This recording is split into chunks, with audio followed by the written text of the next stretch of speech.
नमस्कार मित्रों, हमारे चैनल पर आप सभी का हार्दिक स्वागत है, जहां हम सनातन ज्ञान और आध्यात्मिक ग्रंथों के गहरे रहस्यों को सरल भाषा में समझने का प्रयास करते हैं। मित्रों, कभी-कभी मनुष्य के जीवन में ऐसा क्षण आता है जब उसके पास सब कुछ होते हुए भी उसके भीतर एक गहरी बेचैनी उठती है। जैसे उसे लगता है कि धन, राज्य, वैभव, प्रतिष्ठा और सुखों से भरा हुआ जीवन भी किसी अदृश्य खालीपन को भर नहीं पा रहा। और ठीक ऐसा ही एक क्षण उस समय आया जब मिथिला के महान और ज्ञानी राजा जनक अपने विशाल राजमहल के बीच बैठे हुए अचानक ये अनुभव करने लगे कि बाहरी वैभव के बावजूद उनके भीतर एक गहरा प्रश्न उठ रहा है कि मैं वास्तव में कौन हूँ और क्या यही जीवन का अंतिम सत्य है।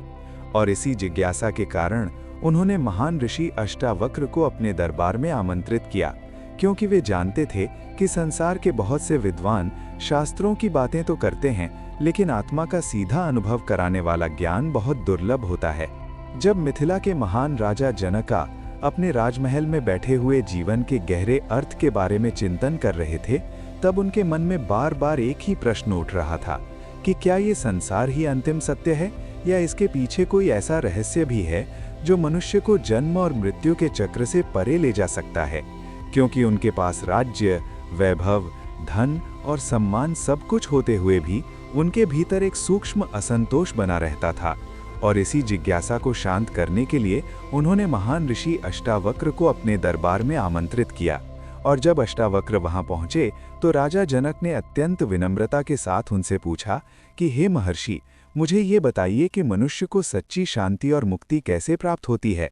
क्योंकि मैंने संसार के सभी सुखों का अनुभव कर लिया है, फिर भी मेरे भीतर ये अनुभव बना रहता है कि जैसे मैं किसी अदृश्य बंधन में बंधा हुआ हूँ।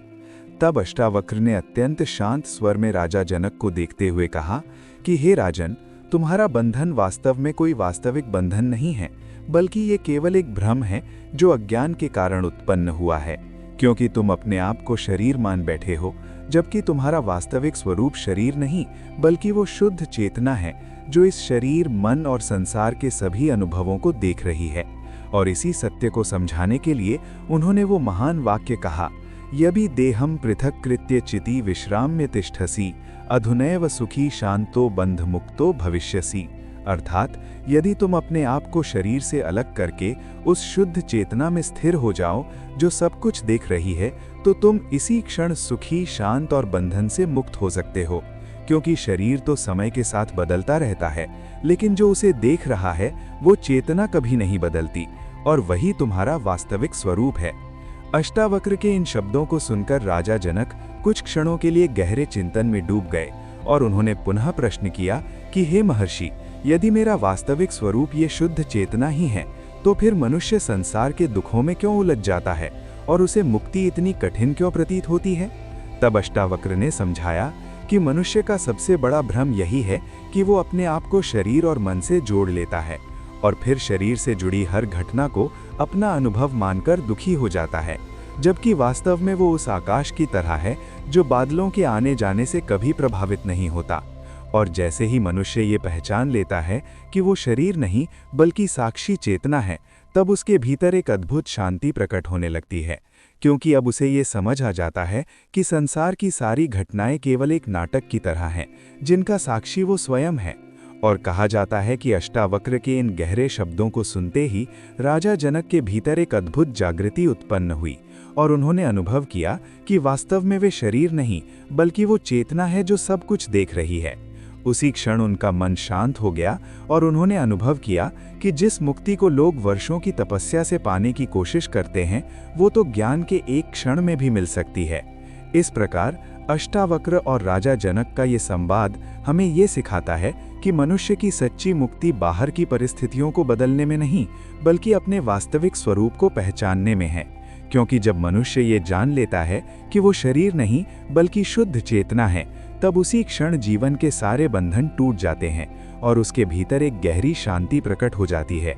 राजा जनक ने ये सुनकर आश्चर्य से पूछा कि हे महर्षि, क्या मुक्ति इतनी सरल है? क्या केवल अपने आप को शरीर से अलग समझ लेने से मनुष्य मुक्त हो सकता है?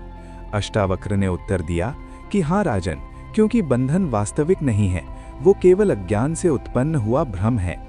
जैसे अंधेरे में रस्सी को देखकर कोई व्यक्ति उसे सांप समझकर डर जाता है, उसी प्रकार आत्मा को न पहचानने के कारण मनुष्य अपने आप को शरीर समझ लेता है और फिर उसी से जुड़े दुखों में उलझ जाता है। अष्टावक्र ने आगे समझाया कि तुम अपने शरीर को देख सकते हो, अपने विचारों को देख सकते हो, अपने मन की भावनाओं को भी देख सकते हो, और जो देख रहा है वही तुम्हारा वास्तविक स्वरूप है, क्योंकि देखने वाला कभी भी देखी जाने वाली वस्तु नहीं हो सकता।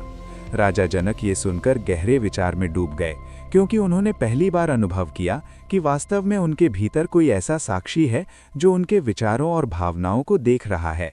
अष्टावक्र ने आगे कहा कि जब मनुष्य ये जान लेता है कि वो शरीर और मन से अलग शुद्ध चेतना है, तब संसार का सारा भय समाप्त हो जाता है, क्योंकि अब उसे ये समझ आ जाता है कि परिवर्तन केवल शरीर और परिस्थितियों में होता है, आत्मा में नहीं। और जैसे ही ये ज्ञान स्थिर हो जाता है, मनुष्य के भीतर एक अद्भुत शांति प्रकट होती है। कहा जाता है कि अष्टावक्र के इन शब्दों को सुनते ही राजा जनक के भीतर एक अद्भुत जागृति उत्पन्न हुई और उन्होंने अनुभव किया कि वास्तव में वे शरीर नहीं, बल्कि वो चेतना है जो सब कुछ देख रही है। उसी क्षण उनका मन शांत हो गया और उन्होंने अनुभव किया कि जिस मुक्ति को लोग वर्षों की तपस्या से पाने की कोशिश करते हैं, वो तो ज्ञान के एक क्षण में भी मिल सकती है। इस प्रकार अष्टावक्र और राजा जनक का ये संवाद हमें ये सिखाता है कि मनुष्य की सच्ची मुक्ति बाहर की परिस्थितियों को बदलने में नहीं, बल्कि अपने वास्तविक स्वरूप को पहचानने में है। क्योंकि जब मनुष्य ये जान लेता है कि वो शरीर नहीं बल्कि शुद्ध चेतना है, तब उसी क्षण जीवन के सारे बंधन टूट जाते हैं और उसके भीतर एक गहरी शांति प्रकट हो जाती है। मित्रों, अगर ये वीडियो अच्छा लगे तो कमेंट में राधे राधे लिखकर अपनी उपस्थिति दर्ज करें। धन्यवाद।